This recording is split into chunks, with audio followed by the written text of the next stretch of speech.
thoughts on abortion? I just got a call saying that it's been announced that it is a real draft, but it doesn't represent who's going to vote for it yet.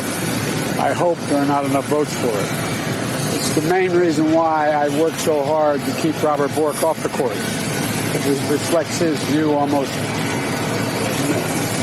word. Anyway, look, the idea that it concerns me a great deal that we're going to, after 50 years, decide a woman does not have a right to choose within the limits of the Supreme Court decision in Casey. Number one. But even more, equally as profound is the rationale used. And it would mean that every other decision relating to the notion of privacy is thrown into question. I realize this goes back a long way, but one of the debates I had with Robert Bork was whether Griswold versus Connecticut should stand as law. The state of Connecticut said that the privacy of your bedroom, a husband and wife or a couple could not choose to use contraception. To use the contraception was a violation of the law. If the rationale of the decision as released were to be sustained, a whole range of rights are in question.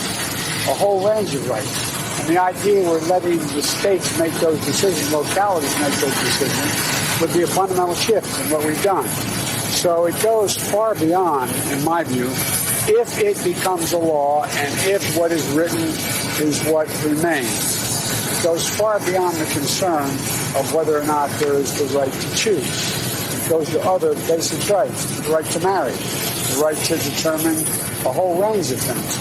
Because one of the issues that this court, many of the members of the court, a number of the members of the court, have not acknowledged is that there is a right to privacy in our Constitution.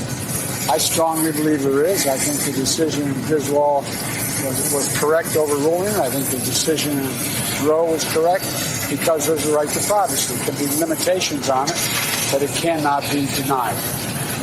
Do you think, Mr. President, has irreparably changed the court? Do you think that this week has irreparably changed the court?